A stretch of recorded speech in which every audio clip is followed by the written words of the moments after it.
Among the officers we will be electing at Diocesan Council is Diocesan Treasurer. We will elect one layperson for a one-year term. The nominee thus far is Mr. Fred Page of All Saints Tupelo of the Tombigbee Convocation. We will also elect a trustee of the diocese, electing one layperson for a 4-year term. The nominee thus far is Mr. Holmes Adams of St. Andrew's Cathedral, Jackson, of the Central Convocation. We will elect one layperson for a 3-year term as trustee of the University of the South. The nominees thus far include the following: Mr. Scott Davis of St. Patrick's Church, Long Beach, of the Coast Convocation. Dr. Will Hay of Church of the Incarnation, West Point, of the Tombigbee Convocation. And Mr. Myron Lockie of St. Pierre's Church, Gaucher, of the Coast Convocation.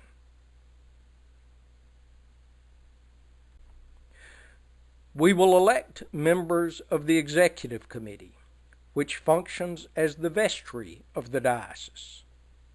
We will elect 2 clergy and 2 laypersons for full 3-year terms. Nominated thus far in the clergy order is the Reverend Chris Robinson of Mediator Redeemer, Macomb Magnolia, in the Old River Convocation. Currently, we need one additional nominee from the clergy orders. Also in the Executive Committee, we currently need 2 additional lay nominees for service on the Executive Committee.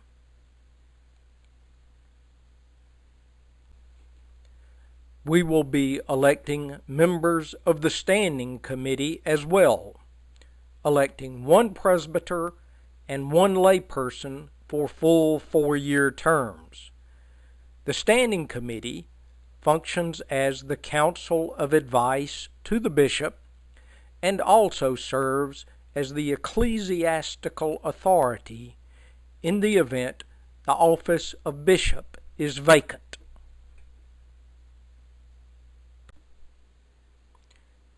In the presbyter order, the nominees are the Reverend Ann Benton Fraser of St. Paul's Church in Corinth, of the Tombigbee Convocation, and the Reverend Jeff Rich of St. John's Church, Laurel, of the Salwashi Convocation.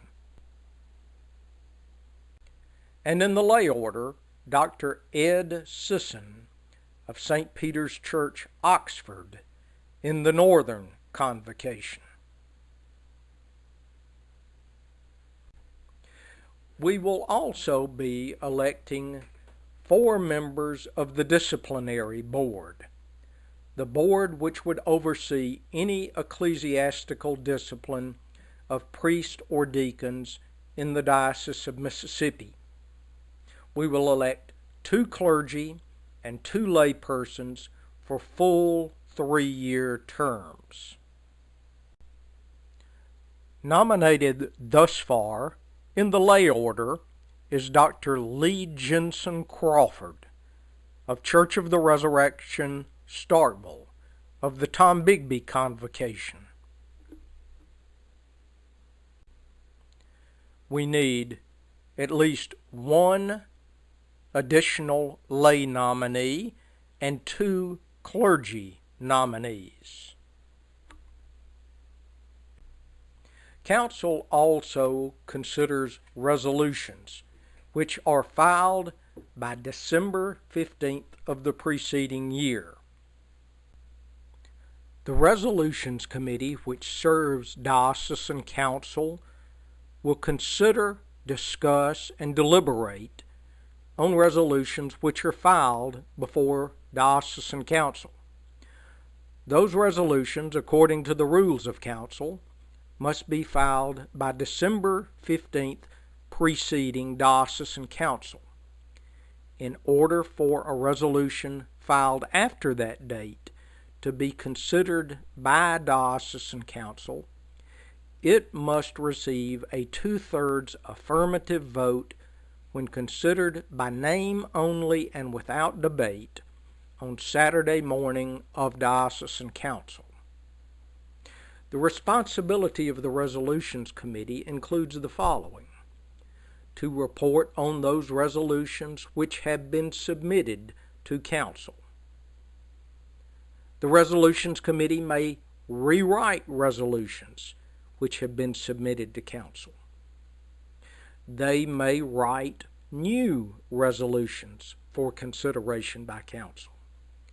They may and probably will prepare courtesy resolutions for action by Council.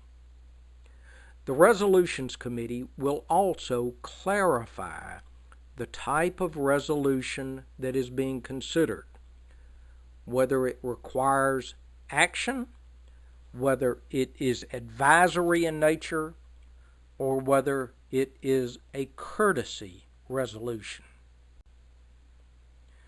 Possible actions by the Resolutions Committee include the following: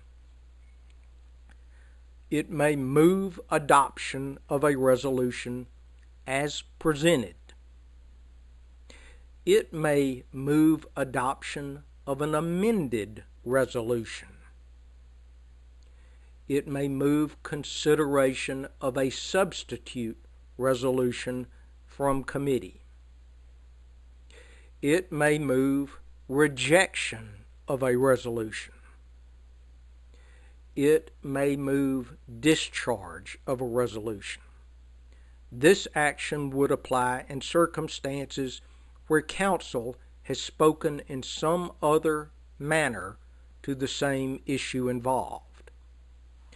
Additionally, the Resolution Committee may move referral to another body or study group.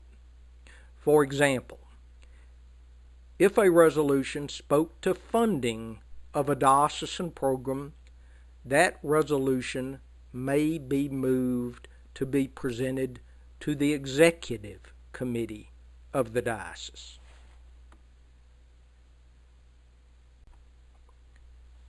We would ask that you please continue with your orientation for Diocesan Council with presentation number 5, which covers the topic of logistics and other important details of Council.